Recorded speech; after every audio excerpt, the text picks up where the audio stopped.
やっほー、元気ですか？今日も聞きに来てくれてありがとうございます。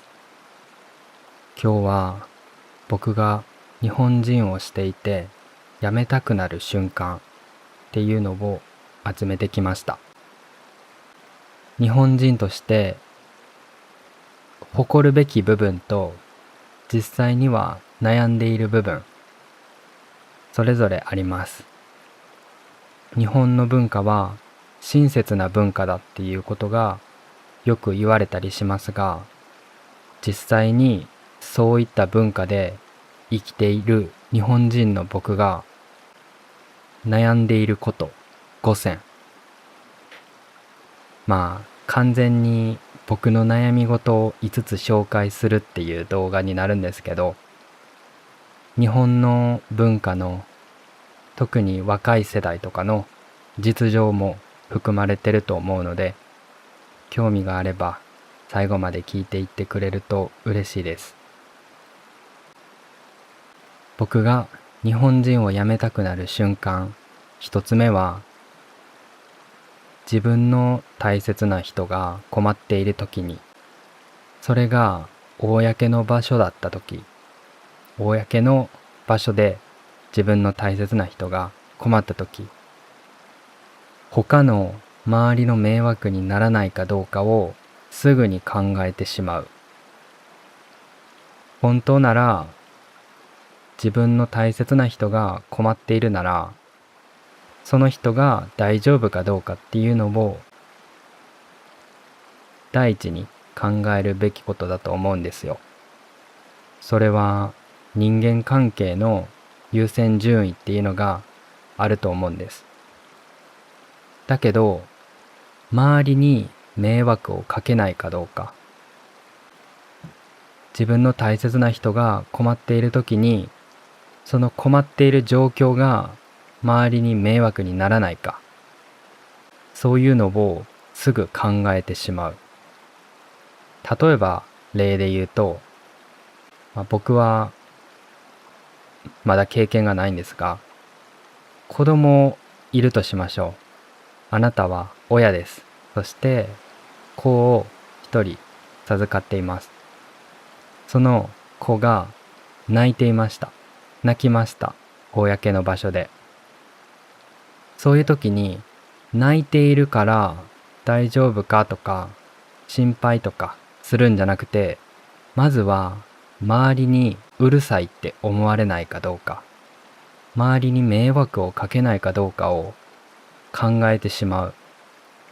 で、考えるだけならいいんですけど、人によってはそれがすごく不快感になる。迷惑になるってことは恥だ。そういうふうな意識が本当に実際に日本人の心の中にはあるんですね。だから、例えば赤ちゃんが泣いて周りに迷惑をかけるってなると、自分は恥ずかしい気持ちを抱く。だから怒ってしまう人いるんですよ。その状況にうまく対処できずに怒りを発散してしまう。うん。これは優先順位間違えてますよね。自分の大切な存在をまず気にかけてあげるってことができた方がいいんじゃないかなって僕は思います。でも日本人として周りの人に迷惑がかかるかどうかをすぐに考えてしまう。これは周りの人にとってはいいですが、自分の大切な人を考えると本当にいいのかなって悩んでしまいます。僕が日本人を辞めたくなる瞬間、二つ目は周りに人がいるときに会話ができない、電話ができないっていうことです。僕、何度も中国に旅行に行ってるんですけど、中国では例えばエレベーター行った時に、僕の経験ですよ。全員がっていうわけじゃなくて、僕の経験としてあったのが、エレベーターの中で動画、SNS を見たりとか、音流しながら、あとは知り合いと電話したりっていうことが普通に起こりうる。自分の聞いている内容とか、自分の話している内容を周りの人に聞かれても恥ずかしくない、そういった文化に出会いました。でも日本人としては絶対聞かれたくないんですね。公の場では僕は絶対何か聞くときはイヤホンつけるか耳元で小さい音で聞きます。話すときもできるだけ電話はしたくないんですね。だって電話するときの喋り方っていつもと少し違うんですよ。なんかそれが恥ずかしいんです。これも一つ目と関係してますが、周りに迷惑がかかるっていうことも関係してます。エレベーターとか電車とか、そういったところで自分が迷惑をかけると自分が恥をかく。だからできるだけ自分の話していること、聞いていること、それらは秘密にしたいって思ってます。個人的にですけど。だから今こうやって録音してるじゃないですか、僕は。この声を誰にも聞かれたくないんですよ。リアルタイムで。周りに人がいたら話せなくなる。緊張するし、恥ずかしいし、迷惑かかるしって考えてしまう。ちょっとネガティブすぎるっていうのはあると思います。性格ですね、僕の。次、日本人をやめたくなる瞬間。3つ目は、自己表現が極端に恥ずかしいと思うことです。例えば、人前で歌を歌ったり、ダンスすること、これすごく恥ずかしいです。よく映画とかで、みんなでダンスしてる、クラブとか、バーとか、バーはダンスじゃないか。クラブとかあるじゃないですか。あれは絶対できないんですよね。人前で踊ったり歌ったりっていうのはすごく恥ずかしい。カラオケに行ってもまず自分が最初に歌うっていうのがすごく恥ずかしい。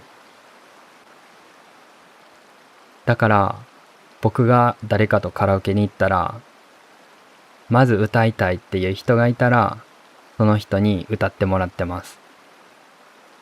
一回歌って慣れると大丈夫なんですけど。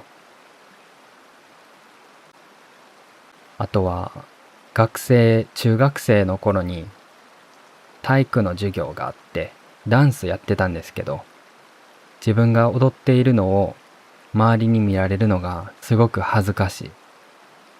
自分が何かを体で表現しているのが恥ずかしいんですね。リアルタイムで見られるのが特に恥ずかしいです、僕の場合。自己表現が難しいんですね、日本では。そういう意味で。だから自分の意見を強く主張しすぎる人はコミュニティに馴染みにくかったりします。周りの人の意見に自分の意見を合わせに行く。それが一般的なので、自分だけ意見を押し通そうとすると、だいたい空気が悪くなってしまいます。なんか、繊細っちゃ繊細ですね。それがゆえに自己肯定感が低いっていう人も多いと思います。自分の表現ができないので。困りますね、そういうのは。次、日本人を辞めたくなる瞬間。4つ目は霊障文化が強い。それを感じた時です。霊障っていうのは堂々とバカにするんじゃなくて、ちょっと鼻で笑うような、そういった笑いのことです。堂々とバカにしてほしい。堂々とバカにするなら堂々とバカにしてほしいけど、鼻で笑ったりとか、痛い人、そういう風な扱いを受けたりとかすることがよくあります。例えば英語の授業が日本ではあるんですが、英語の発音を頑張ったらだいたいバカにされるというか笑われますね。なんで頑張ってる人がバカにされなきゃいけないんだって思うんですけど、人と違うことをやってる、そして目立ってる、それがすごく恥ずかしいという印象があります。基本的にさっきから話していることはほとんど恥に関することですね。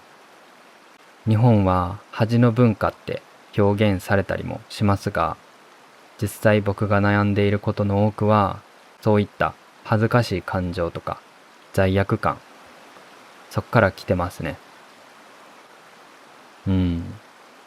特に最近の SNS では霊障文化っていうのが強まっていて、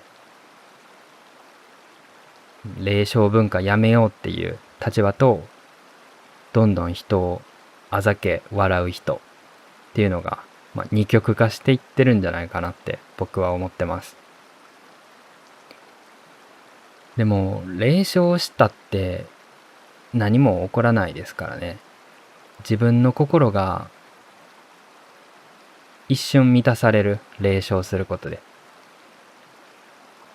でもそういうもともと満たされない心があるってことじゃないですか。霊障しないと自分が満たされない、そういう状況がある。それはみんなが自己表現ができないっていう環境にあるからこそ、自己表現をしてる人、自分を出したり自分で頑張ったりしてる人が羨ましいっていうか、ずるいっていうか、そんな感覚が芽生えるんだと思います。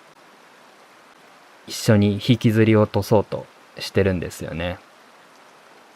一番良くない、引きずり落とすのは。自分がそれで上に行ける、自分も努力するならいいけど、自分は変わらずに相手を引きずり落とすのはただの停滞だから、霊障文化は本当に好きじゃないって思います。じゃあ次、日本人を辞めたくなる瞬間。5つ目、5個目ですね。それは親切に見える行動は実際たくさんあるけど、距離が遠い、心の距離、心理的な距離が遠いので孤立しやすい、孤独になりやすいっていうことです。実際データとしても日本人が落とし物を拾う率っていうのは高いらしいんですね。以前確認しました。他には困ってる人がいたら助ける。これのデータは見てないんでちょっとわからないんですけど、親切な行動が多いと言われています。わからないですね、実際のところは。実際他の国でも親切な人っていうのはいっぱいいますし、だからデータとしてはわからないんですが、そう言われることが多いですね。で、実際そこには本音と建前っていうのがあって、本音っていうのは本当に思っていること、建前っていうのは自分が表に表現すること、綺麗事とか相手によく見せるためとか、状況をスムーズに運ぶ、スムーズに物事を進めるために使うものですね、建前は。本音と建前の区別がはっきりしているので、一見親切に見えても、心の中では全然違うことを考えてたりします。そういう前提がみんなにあるので、相手のことを疑ってしまうんですね。本当にこの人はそう考えてるんだろうかとか。だから、どんどん心の距離は遠くなりやすいです。相手が何を考えてるかっていうことを常に考えるっていうコストが発生するので、コミュニケーションが複雑化します。親切に見える行動の裏には、親切じゃない心があったりする。そういう前提を子供の頃から経験しているため、やっぱり人との関わりっていうのは難しく思います。職場とか仕事とか、特にそういった仕事の人間関係は難しいと思いますね。まず、言葉遣いが全然違う。敬語を使わないといけなくて、しかも敬語の種類もいろいろあるんですけど、種類というか、度合いかな、強さ。それを調整しないといけないんです。間違った敬語を使えば失礼になるから、適切な度合いの敬語を使わないといけない。敬語を使うっていうことは、相手に敬っている気持ちを表現するだけじゃなくて、相手との距離感を保つ手段でもあると思うんです。これは本音と建前っていうのにもリンクしていて、敬語を使うと建前を作りやすい、建前を言いやすいですね。敬語っていうのは自分が思っていることをきれいに相手に失礼にならないように取り繕っているっていう側面があるので、建前になりやすい。だから仕事上の人間関係はあまり密接じゃない。Z 世代、僕の世代以降では、社会人として人間関係を築くときは、それは仕事上の関係であって、プライベートとか実生活の人間関係ではないって考える人が増えているみたいです。つまり仕事とプライベートをはっきり分ける。仕事の人間関係は建前を使っているので、心ではつながれない。そういった状況があります。だから人間関係難しいんですよね。作るのが新しく。僕はアルバイトしてますが、アルバイトで年下の人がいます。ですが、年下だけど敬語を外せないんですよ。性格的な理由で。敬語で年下に話す人もいれば、話さない人もいます。でも、大体は外してるかな。年下なら敬語は外して、年上なら敬語で喋る。そういう人が多いと思います。ですが、僕の場合は、年下でも、やっぱり建前っていうのを意識しちゃったりとか、心の距離がずっと遠いまま、そういう風に感じるので、敬語は外せないです。だから人間関係の広がりもあまり良くないというか、あまり広がっていかないんですね。だから何かふと自分の人間関係とかを振り返ってみると、ほとんどがずっと前に知り合った人とか、ずっと前から仲良くしている友達なんですね。それは悪いことではないと思うんですけど、ただ、新しい環境に行った時に、新しい友達ができたらいいなって思います。できやすかったらよかったなって。これが僕が日本人の文化で日本人として生きていて困っていること5つです。結構性格的な部分が多いですが、確実に日本の文化は引き継がれていると思います。今思い出したんですけど、中国の知り合いが、中国で SNS で仕事を受けているんですよ。その時、お客さんじゃないですか。クライアントとか。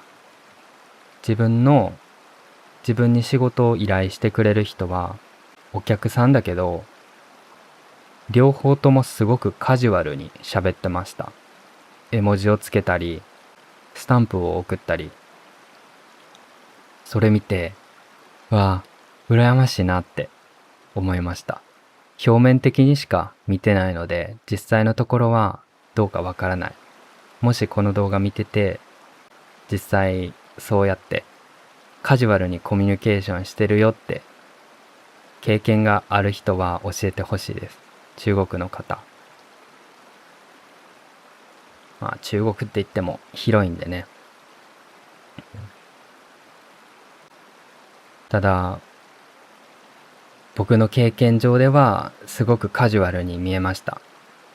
僕が SNS でお客さんとコミュニケーションするってなると、なかなかステッカー、スタンプとか絵文字とか送れないですよ。敬語、すごく敬語で難しい、なんか、気難しい雰囲気になっちゃいます。すごいですね、できる人。これらは自分の成長の余地でもあるって捉えると、人生はまだまだ先が長いですね。みんなの国ではどうですか？僕が今話した5つの悩み事、同じようなことがありますか？僕が知らないだけで、実際どの国でも同じ悩み事を持ってるかもしれないですね。もしかしたら、実際は同じような環境があって、日本と同じように表面的には見えないだけかもしれない。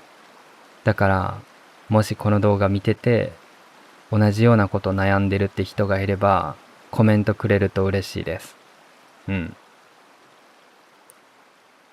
じゃあ今日はこの辺で喋るのを終わりにしましょう。日本人として生きていて日本人を辞めたくなる瞬間でした。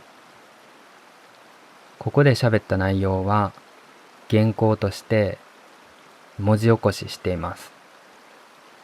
もしよかったら見てください。無料で配布してます。あと、何か話してほしい内容とかあればコメントください。